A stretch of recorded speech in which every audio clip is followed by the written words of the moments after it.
한 달 얘야, 동안 아무도 니는 찾지 어디서 못한 왔노? 할아버지의 집, 그리고 그 옆에서 마지막 순간까지 할아버지를 얘야, 지키다가 니는 숨을 어디서 거둔 작은 왔노? 강아지, 사람보다 더 인간 같았던 그 강아지의 이름은 칸초였습니다.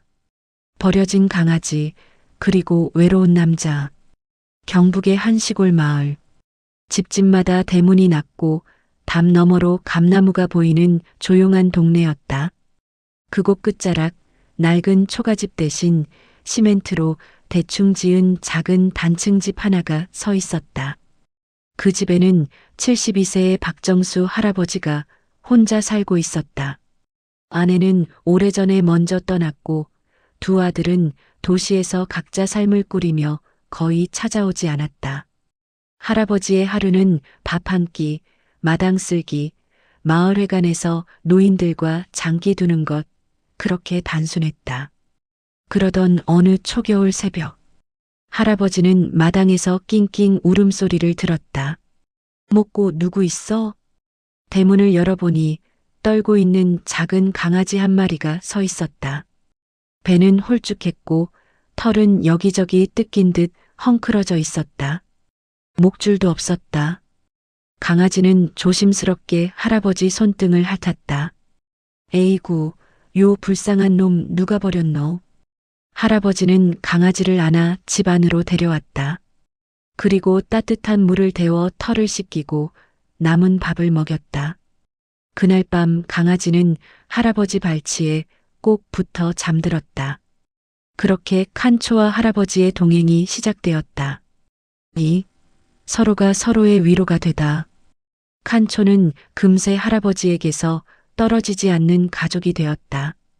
할아버지가 마을회관에 가면 따라가고 밭에 가면 흙을 파며 옆에서 놀았다. 마을 사람들은 말했다. 정수 영감, 좋은 친구 생겼네. 말도 잘 듣네. 누가 버렸다는 게 믿기나 하나. 할아버지는 쑥스럽게 웃었다. 이놈이 내 말은 귀신같이 알아듣는다니까. 사실 할아버지가 더 고마워하고 있었다. 아내가 떠나고 난 후 집안은 늘 고요했고 저녁이 되면 외로움이 더 깊었다. 그러나 칸초가 온 뒤로 집안에는 숨소리, 발소리, 꼬리치는 소리, 살아있는 온기가 다시 채워졌다. 밤마다 할아버지는 칸초를 토닥이며 말했다. 칸초야, 네가 와줘서 고맙다. 정말 고맙다.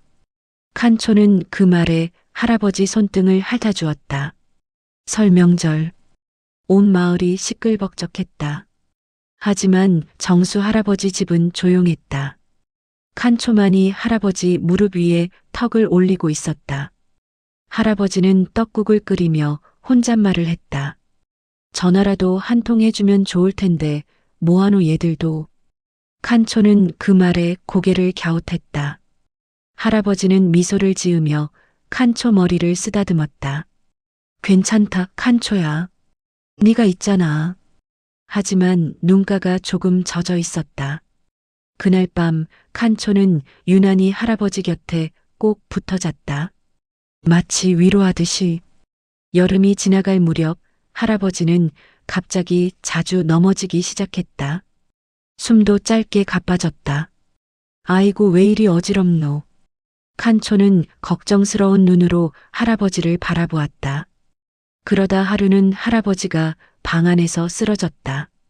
칸초는 문을 긁고 짖고 울부짖었다.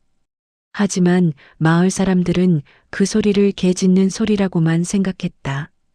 다행히 다음날 아침 회관을 다녀오던 이웃이 할아버지를 발견해 병원으로 옮겼다. 의사는 말했다. 오래전부터 심장 상태가 안 좋으셨습니다.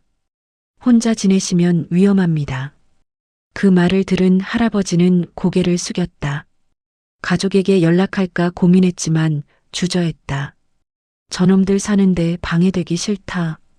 그날 밤 병원 침대 옆에서 칸초는 할아버지 손등을 가만히 하찼다. 할아버지는 속삭였다. 칸초야, 나 조금만 더 힘내볼게. 네 때문에라도. 며칠 후 할아버지는 퇴원했다.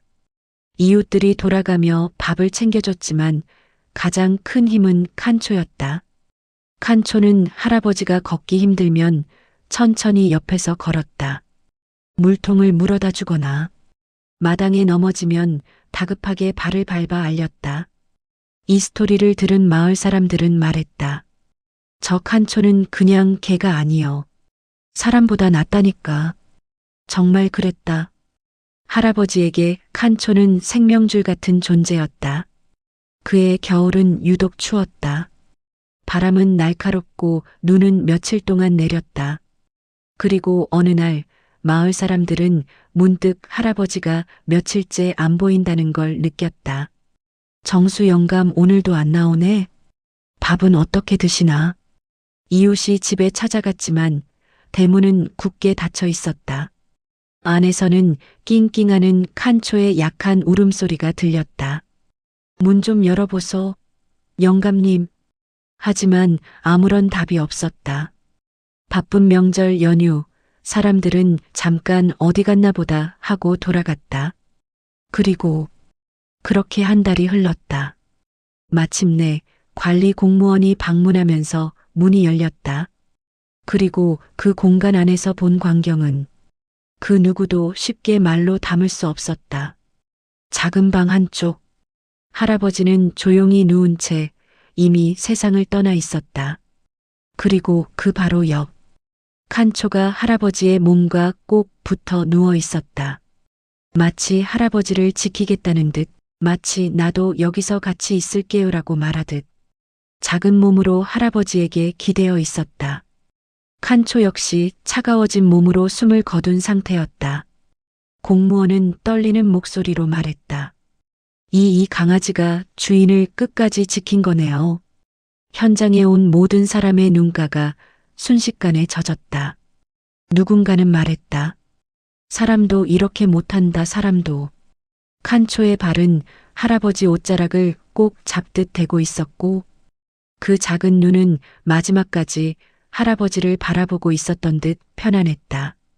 며칠 뒤 마을 사람들은 조용히 두 존재를 함께 묻었다. 한 사람은 외로운 노인, 한 존재는 그 외로움을 끝까지 품어준 강아지.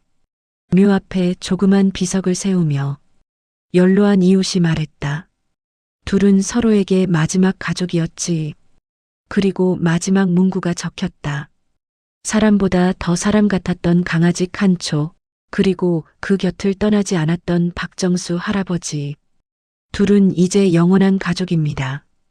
오늘의 이야기는 사람보다 더 깊은 사랑을 보여준 작은 강아지와 그 사랑을 받아 평생을 버텨온 한 할아버지의 이야기였습니다. 외로운 세상 속에서도 서로가 서로를 지켜준 단 하나의 가족. 이 영상이 마음에 남았다면 진썰TV 구독, 좋아요, 알림 설정 부탁드립니다. 여러분의 응원이 진썰TV에게 큰 힘이 됩니다. 감사합니다.